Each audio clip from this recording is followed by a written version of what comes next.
Welcome to Beyond Transcendence with Andrew. I'm your host, Andrew Wilson. On today's show, I bring on Robert J. Hunt, the accountable guy, and the co-author of Nobody Cares Until You Do. He is a business owner in Dallas, Fort Worth, Texas, and helps leaders remove things that keep them from being their best. Robert is an executive coach who runs CEO groups in DFW since 2013. He brings that experience and wisdom to help people reach their goals. Please welcome Robert Hunt. Welcome to the show, Robert. Thanks for having me. So tell me your story. First of all, you mentioned you're spiritual and you're close with Jesus Christ. What brought you to spirituality? You know, I grew up in the church, but it really wasn't a big deal to me. It was just kind of a thing I did as a kid. And it wasn't until I got older that I finally genuinely gave my heart to Jesus. I was 31 when I finally said, I don't think I want to play church. I think I really want to know God. And it was when I really finally got serious about my faith. And it's different. You know, there's a lot of religious people and it's just a thing you do. But I don't want to be religious. I want to know God. I want to hang out with God. I want to walk with God. So as I tested that in my life over the years, I've seen him be consistently faithful to me. I've learned a lot about him, and reading the Bible helps you understand, but really going through life and applying those principles, it's kind of like having a really cool car, but never taking it over 30. You know, it's like, I get a Ferrari, but I just drive it to get groceries and back. Like, why would you even have it, you know? And so for me, I've watched God carry me through a divorce, bankruptcy, out of a job. We lost 4 babies before James was born. So we've lost tragedies and those things and all kinds of struggles in life, but God has been good. God has been faithful. And so I've learned to trust in him because he's consistent. Well, that's good to hear. So what brought on the book? Nobody cares until you do. Yeah. What brought that idea? I run CEO peer groups for a living. So every month, business owners come into my world and we have a private meeting and we talk about how do we get things done? What's holding us back? What are our challenges? And it is a place for real accountability. It's a place where you can say, hey, I don't know what I'm doing. I'm struggling or I'm burned out or I hate my employees. I mean, there's a time, right? And so, of course, you hired them. So whose fault is that? And so we have these challenges, but there's nowhere to go where it's safe to be real. And I think we created this opportunity for accountability through that process. Accountability in the simplest term is you own it.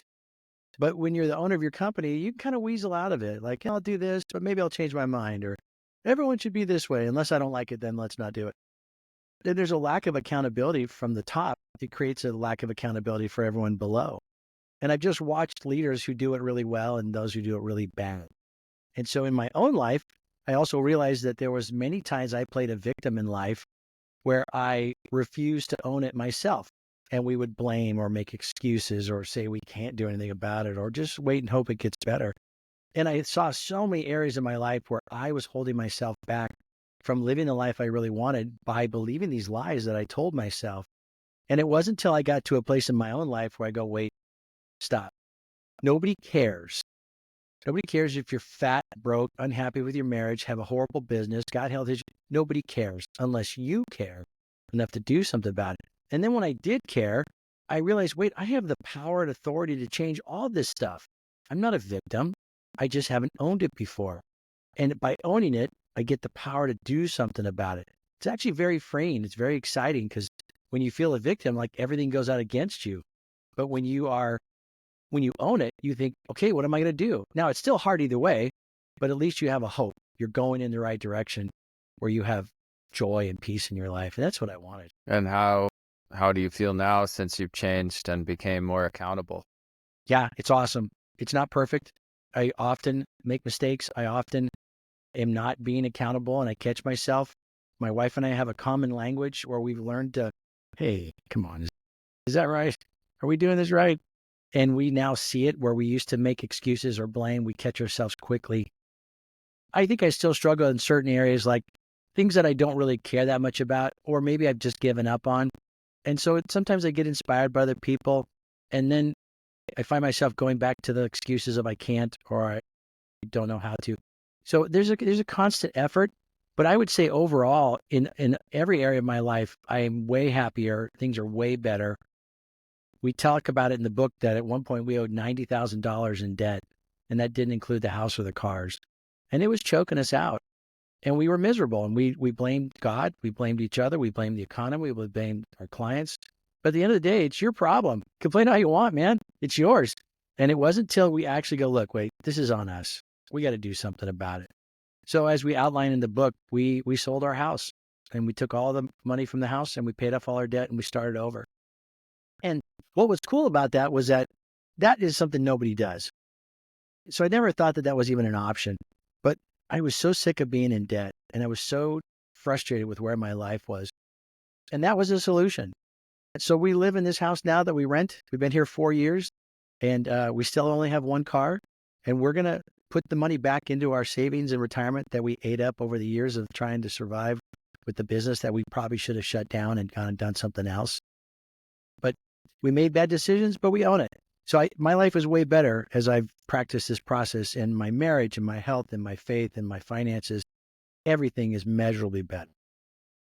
What sort of advice could you offer my audience listening here about being accountable and also finances? So the first one is accountability is freedom. We look at accountability like it's a bummer. Like, don't talk to me about accountability. No, accountability is cool. Accountability is awesome because when you don't have accountability, you're a victim and everything happens to you. But when you take accountability for everything in your life, you gain the power to change anything in your life. So if you don't like something, do something about it. So in the book, we put a satisfaction assessment that we want people to declare honestly, how satisfied are you in all these areas of your personal and professional life? And then when you look at it, if you did it honestly, and you look at it and go, okay, I'm not happy with my marriage. Okay, why? And then you write out why. And you'll find that a lot of it is blame or excuses or saying I can't or waiting to hope it gets better. But when you stop and you take away those lies, you go, okay, this is on me. This is me. What am I going to do about it? Then all of a sudden you get excited thinking, okay, I'm going to go work on this. Here's a plan. And it's amazing how options and ideas come to a mind when you're free from the things that haunt you and hold you down. You can be very creative. And it's very freeing just to get on the journey in the first place. So if we take our finances, for example, you having more debt than you should, and how you define that, it's up to you. But if you're not satisfied, if you score it honestly and you're not satisfied with your financial situation and you have all this debt, what are you going to do about it? Well, I don't make that much money. Okay, that's an excuse. Well, I got a bad boss who won't give me a promotion. That's blame. Well, I don't know. I couldn't take another job. Why not? Well, no one's hiring. That's an excuse. All these things we keep going through that put us in a place where we stay as a victim. I even have people who will tell me, man, I'd really love to do this for a living. It's my heart's desire, but I would never get paid enough money. Then change the way you live. It's surprising how much you can live without when you have no choice. Like when you don't have a job and you're not making any money, you get by without a lot, right? You cut everything to the bone because there's no choice. Well, then when you get a job, you go back and spend it all. Why not just live like that? Why not take a job that pays you half of what you used to make, but you love it? And every day you're doing what you love. If I made pottery, and I love making pottery, and it gives me so much joy, but I'm only going to make about $1,000 a month. Okay, what are you going to do to live on $1,000 a month? I guess I need another job. I guess I need to live in a small apartment. You could do whatever you want, but own it. It's the people who don't own it that complain and moan about how this is bad and all these problems, but they won't change anything. So you're not willing to live the life you want. You're not willing to do anything about it. You just want to be a whiner. Man, that's a victim mindset. That's a victim mindset for sure. So how can a person define their purpose in life then? It's a combination of the journey you've been on, your strengths, your values, and the things that you see ahead of you. There's a cool book called Dare to Serve Leadership. It's written by Cheryl Batchelder. She was the CEO of Popeye's Chicken. And in her book, she clearly lays out the process that she takes all of her employees through to help them define their personal purpose. I teach this to my clients. I walk them through the process of defining their purpose. Everyone should know their purpose. For me, as a follower of Jesus Christ, my purpose in life is to honor God with my life and to live in such an example that other people will know about Jesus or want to know about him by the way I live. Second to that is the responsibility of my purpose is to take care of my family, to love my wife and serve her well and raise my kids to know Jesus and to care for them and to take care of them. And in that same tier or just below it is the world around me, the community, my coworkers, my employees, my neighbors. the world I live in here in Frisco, to be caring for them. But then my personal purpose is to help people remove the obstacles that keep them from being their best. And so how do I use that in the decisions I make? So I have a job that lets me do that for a living.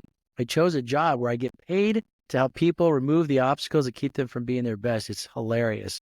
It's so awesome. So every day at work is great.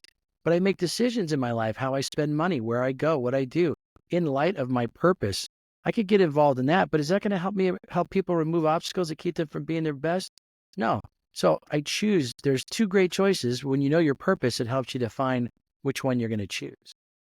What's the best part about your job? What brings you the most joy about helping people? I love my clients. They're business owners who carry a really heavy burden. They're isolated from the teams. They're overloaded with worry and responsibility. I love caring for them. I love helping them. I never tell anyone what to do. I'm not a consultant who comes in and tells you what to do. I'm an executive coach. I listen and I go, well, what do you want to do? And then they say, well, I want to do this. Okay, well, how would we get that done? So I love helping them get free of the lies and the problems that hold them back. Most of our issues are right here. There's an awful lot of head trash that holds us back from being awesome. So I love being able to work with a business owner to go, hey, let's be focused. Let's prioritize. Let's get things done. Let's enjoy the life you really want. To me, that gives me a lot of joy. For someone starting out a business, what advice would you give them just starting out with like nothing? I'd have a written plan. If you don't write it down, it's just a dream. Written plans is something you can be accountable to, back to accountability. I would invite people into your journey, not your knucklehead buddies at the bar. It's the people who actually know stuff. It's people who are business leaders that have walked the journey. And you lay out a plan. Every idea is great until you show it to somebody and they're like, well, you're not going to make any money doing that. And don't you want them to rain on it before you jump in and spend a bunch of money and time doing something? Really figure out, where are the holes? What am I not thinking of? What should I consider? But if it's not in writing, you could be going all over the place and nobody can help you say, okay, that sounds great. Watch your cash flow. Hey, that sounds great. Don't worry about documenting everything until you get enough of it going to see what the market wants, and then take the time to document. They can give you guidance and input once you have a written plan. So written plan, invite people into it, because that's where a real accountability comes, when they can help you see what you might be missing. And then watch your cash. I tell you, all these great companies I work with, they all face at one point or another a cash problem. Great ideas, the business is going, we're making a ton of money, and then we run out of cash. We get a client that says, I'll give you this project, but you got to put up $1 million bond. I'll give you this project, but you got to hire 2 more people and put in 3 more machines. And then you spend all this money and then the client goes away. And all of a sudden now you've spent all this money and there's no business. And so you really have to think, how am I protecting my cash flow? Because without cash, the door's closed. Yeah. So CEO, on a CEO level, it's like, I'm not familiar with CEOs. So what does the CEO exactly do? A lot of people misuse the word CEO, the chief executive officer. They misuse that word. I'm a company of 3 people. I'm the CEO. Come on, you're not a CEO. A CEO has lots of employees and a budget. They also usually have a board or someone else that they're reporting to, investors. They don't usually own the business. Oh, I can't say usually. They often don't own the business. What you want to do as a CEO is you want to lead. You want to be a visionary. You want to be one who's creating opportunities, nurturing the teams, teaching them, helping them refine the way they do things, not step by step, but their leadership style, the way they communicate, the way they start projects and stop and keep up with things. You're coaching, you're developing people. If you're still doing the work, you're at best an owner. For me, I just have a company of 2. My beautiful wife, Kathy, and I run the business. And so I'm not a CEO, I'm an owner. And if you're the president of a company, you're more hands-on. You're the one going to the meetings. You're the one driving the day-to-day activities. The CEO is the visionary, creating opportunities. And I think there's a very big difference there. You're also trying to get the company ready to sell. Even if you don't want to sell it tomorrow, you should be building relationships and structures and teams that are ready for the company to be bought. Because whether you like it or not, everybody dies. And so if you don't build a company that is scalable and transferable, when you die, it falls apart. And I've seen that happen way too many times. So as a CEO, you should be putting in structure, core values, goals and initiatives and from the top looking out to the future at a road that you'll never get to, but that's the direction we're going. And you don't have the time to do that if you're the best selling salesperson of the company, or you're the wisest tech service person, or you're the person who handles you write every check. Come on. If you don't have enough people you trust that you have to write every check, you got bigger issues than that. Fair. So what's a goal for Robert? What's your goals for your 10-year project or 10-year outlook? Yeah, the next 10 years, I want to do workshops to teach people about accountability around the world. I really believe that it was really emblematic when Trump took over and the COVID hit and we became angry and divided. And I don't care what side of the aisle you're on, everybody's mad at everybody. And nobody's taking accountability for their crap. You want to blame the government, you want to blame the economy, you want to blame the rich people, you want to blame the poor people. We just love to blame. And all it's doing is pissing off everybody. We're not actually getting anything done. And I just feel that if we were to go about this with a more internal reflection of, hey, what about me? What about me showing up with the A game? What about me owning my health, my faith, my relationships, my finances? If I don't manage my finances good, I just file bankruptcy. And then we'll just start over. I won't pay people. I won't pay child support. We'll just do whatever you want. And in this world, there's no accountability. You can get away with crazy stuff. And you can say horrible things on social media and no one ever comes over and punches you in the face. It's like this kind of fake world we live in. So I think we've lost the vision of accountability. My goal is to go around the world to anyone who will host me and take a whole room full of people to understand the freedom and power found in accountability. That I think that'd sounds be cool. beautiful. Yeah, that sounds awesome. I like that. So with your journey and everything, what have you noticed so far with being more accountable? How has it improved everything in your life? I find more joy. I find more peace because I didn't realize it, but I was quite the crybaby. I would look at something and I would just bitch and moan about it, but I wouldn't do anything about it. And it soured my heart towards the world. I find a lot of freedom and accountability. And I own everything, but I don't own it as well as I own some things. Like, I own my money now. We track it, we look at it, we talk about it. We actually set up a giving fund to be able to give money away because we really feel like the better way to get a grip on money is to give it away. And so we feel like we're owning a lot of stuff. Our marriage is good. Our health is better. I'm still about 30 pounds overweight, but who's counting? But I think there's areas of my life that I still want to always be working on to be better at as I run my business. But I found more joy and more peace. I actually score myself every morning. I started journaling about a year ago. I never journaled before. It's very cathartic. It's very insightful. And I find that I'm having more joy. I'm having more peace in my life. And so I think that's the beauty of accountability is you don't have to have a crappy life. You can have a great life. You just you gotta work at it. But it's work to have a crappy life too. It's good to know. What's the outlook? Are you going to do another book? Is there going to be another book that you're going to write? I don't think so. No? This was a one and done. When we wrote this book, we paid a ton of money to get it published because neither one of us are writers and we just knew it was never going to get done.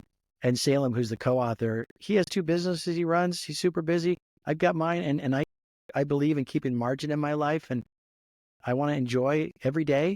And so we just said, listen, let's just pay for it and have a ghostwriter and have this company publish it, get it to the market, build a website, all that stuff. We paid a lot of money to get it done. But the goal was not to make money off the book, and that's working.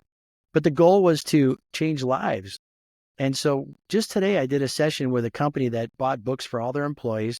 And then I got on a Zoom call for an hour and walked through the book and told them more about it.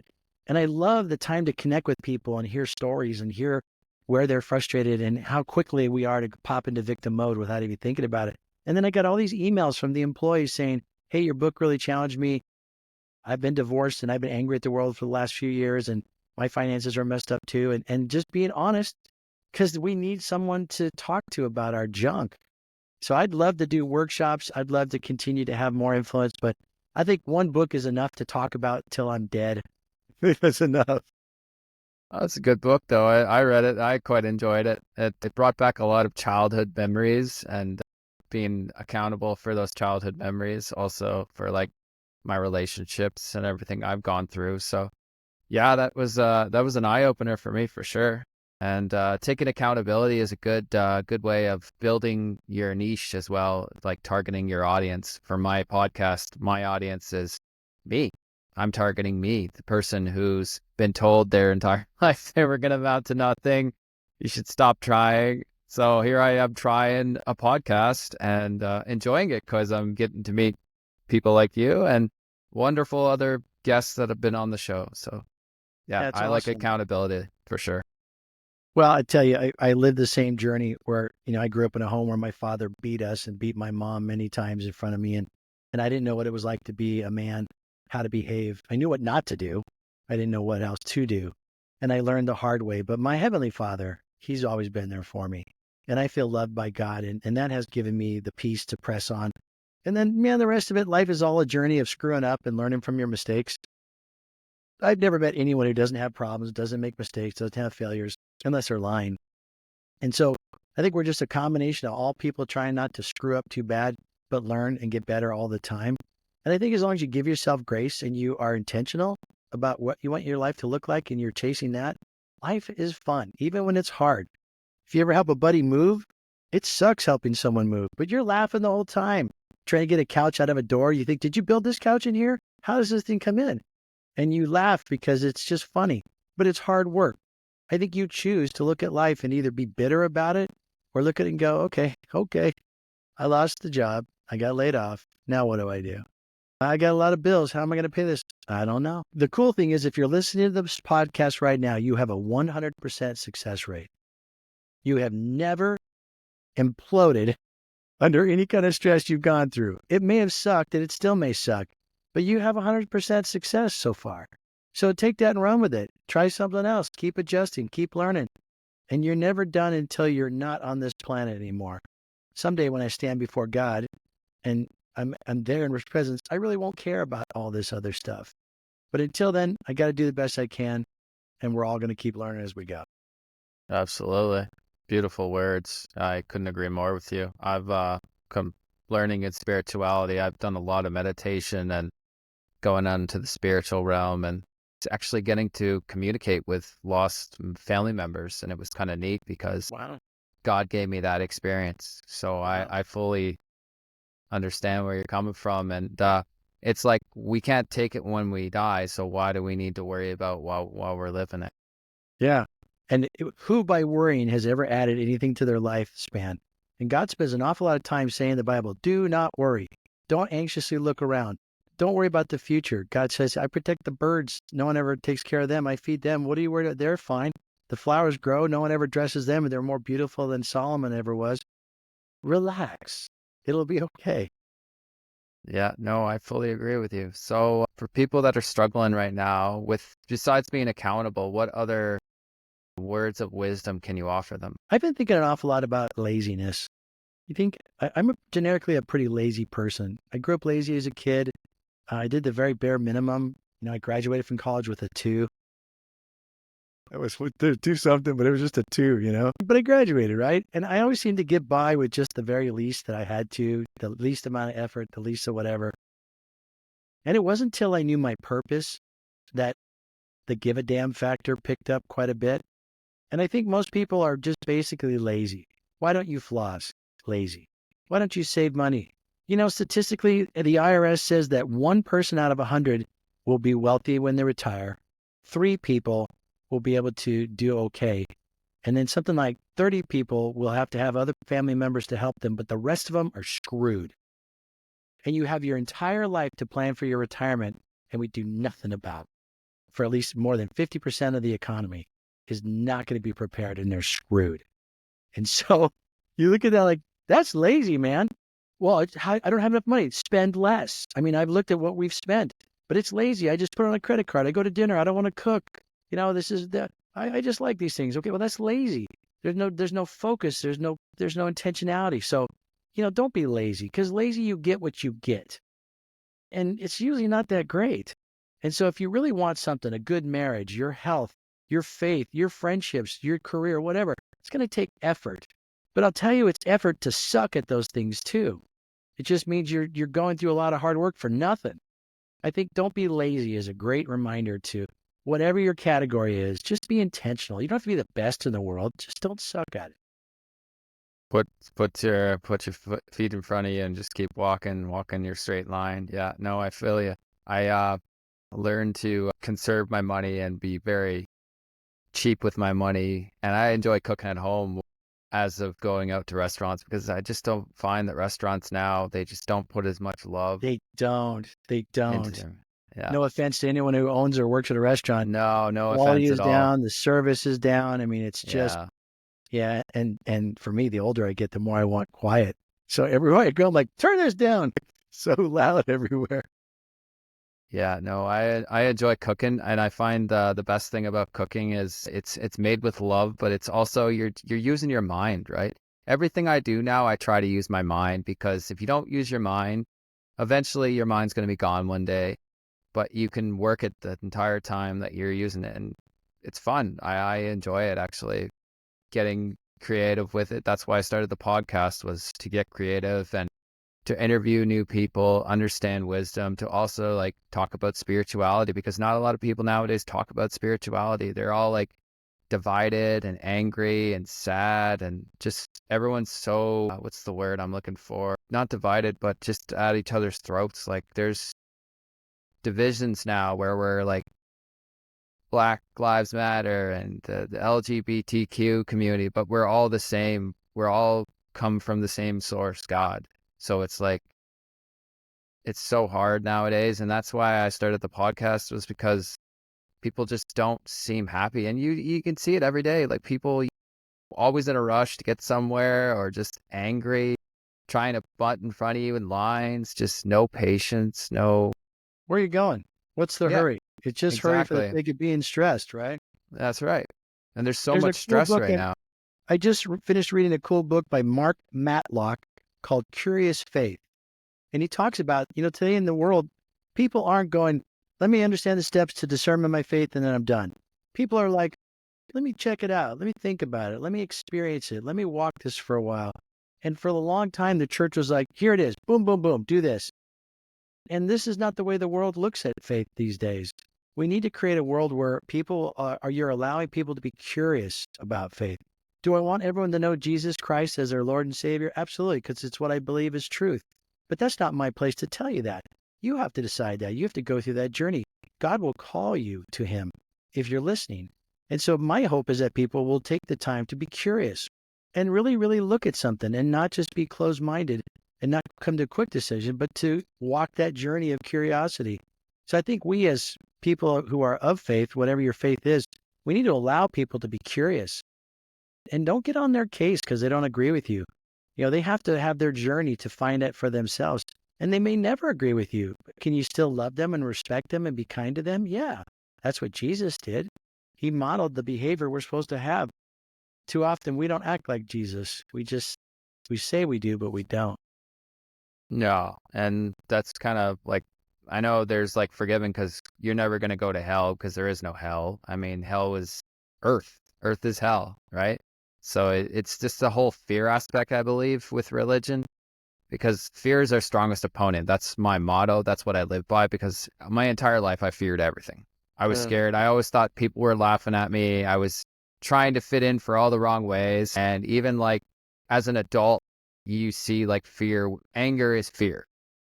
Hate is fear. Yes, isn't Sadness, that true? fear. Yes. That's true. You represent it as anger, but it's really fear that drives you to be angry. Yeah, that's very true. So with this, so that's why I started this, is because I wanted people to understand that they don't have to fear. There is no reason to fear. There is no reason to hate, because we don't need to hate, because again, you're fearing. You're fearing what you don't know, and that's okay. It's okay to be scared, but at the same time, you don't have to allow it to dictate your life. You don't have to allow it to make people your enemy. Be curious. Go and take that fear of whatever you're uncomfortable with and go learn about them. Go ask questions. Don't learn enough to tell them they're wrong. Listen long enough to know that they're right. Be really curious to understand where they're coming from in such a way they go, oh, I see why you say that. But instead, most of the time we argue, we're listening long enough to be able to put it back against them. And I'm just waiting for you to finish. Give me a couple more lines and then I can rebuke it and say, you're wrong. And here's why. Instead of just letting it soak in and go, well, what does that feel like? How long have you thought that? What would you do if this was the case? How would you handle this? And you're truly asking not to pin them in the corner and prove they're wrong, but to genuinely understand people. And if we treated people that way, it would be a whole different attitude.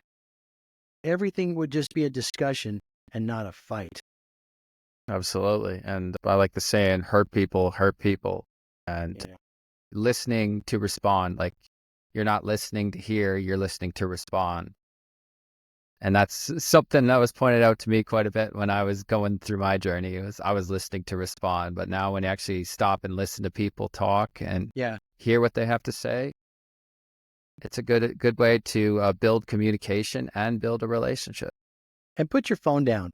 Because when you're talking to someone and your phone, my phone's been lighting up. Anytime I get on a podcast, everyone in the world tries to call me. But you're sitting there talking to someone and then your phone goes and you're looking down like this. You're like, oh yeah, really? Really? You're not listening. How does that make that person feel? And you're really, at the very least, you're barely hearing all the words because you're reading something out. Your brain can only do one thing at a time.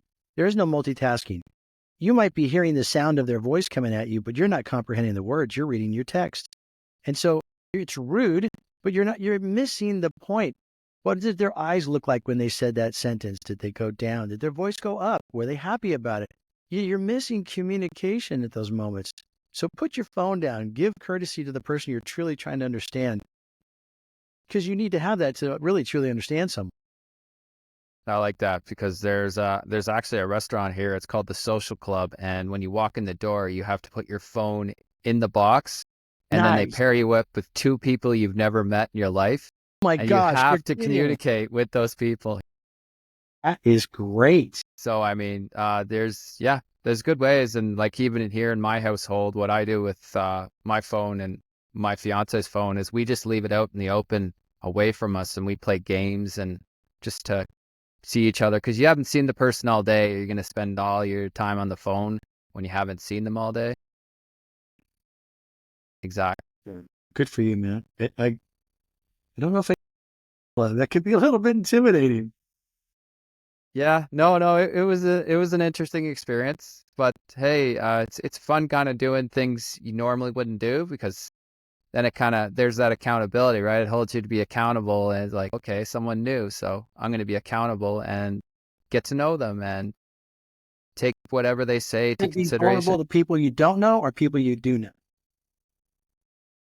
I don't know. That's kind of, it depends on the person, I guess, really, what your comfort level is. What's your comfort level? Anytime I'm comfortable to say hello, how you doing? To really be vulnerable, there's a fake vulnerability. Accountability requires vulnerability. If I'm really going to be accountable, I got to really be honest with you. Hey, I don't know what I'm doing. Hey, my finances are messed up. Hey, my marriage is in the toilet. Whatever it is. But if you just want to look good, you never get help. So when we run our workshops, we have people at tables of 6 and we ask them, they do their satisfaction assessment. That's part of the book. We ask them to share it with the people. Look, this is my satisfaction assessment. So you're being radically vulnerable to 5 other people you don't know. Now but we found that in those workshops, they desperately want to have help because they have a real issue. And so I find that it's easy to be vulnerable to people who've never met you because you're not probably going to see them again. I mean, with you, if it was your wife and you're like, I don't think my marriage is that great. What? That could be a really awkward moment. But when you're with random people you don't know and you're at a table and you're like, yeah, I don't really like my wife that much anymore. But because it's really about just a process. There's no emotion attached to this journey. This is why you have people into your life. You are too emotional to pretty much everything you ever think of. But if you invite someone, you're like, I was thinking this and this, they go, Andrew, come on, dude. You know you're not like that. You're great. Why are you letting these lies creep into your head? And we can speak truth into you because we know you. Or we just say, a nice guy. I don't think you yourself up like that. Here's all the mistakes. Let me tell you how much I screwed up in my life. And I think help in being vulnerable, but I think it is easier with people you don't know. So maybe that social place is a idea. Maybe people are building great relationships there. Yeah. Well, it sounds like what you're doing is kind of like a bonding experience when people are becoming vulnerable around you because it's more like a brotherhood and you're it's a safe space, right?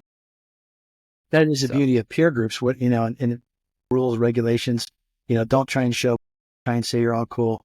Listen really carefully, be vulnerable, be honest, and be open. Because when someone challenges you and says your baby's ugly, you get really mad. Because this is my company. I built it up. And don't tell me I'm making mistakes. Well, you are. So if we're really going to, got to be vulnerable, but you got to be open-minded too at the same time. yeah, and that's where a lot of us have walls built up, so we don't understand respective criticism. We take it as an attack instead, and therefore we react. But for some of us, like myself, including, because I'll be the one to mention, I had a lot of walls up, and when people told me this is a bad idea, like you shouldn't do this, I got defensive, I got attackful. So I totally take accountability for that. And this has been a wonderful conversation, Robert. I've enjoyed having you on my show. That I would love a couple copies of our book to people who are listening to your podcast today. If anybody will go to nobodycaresod.com and fill out the form, I'll mail 2 copies of our book out to you as a way of saying, if you're really going to read it and apply it to your life, I'd be happy to do it. And I'll copy you on the email and connect with your listeners. Use the code word Andrew, and when you that form, and I'll mail a copy of the book. Well, thank you very much, sir. And I hope you have the wonderful rest of your day. Enjoy that sun and take care.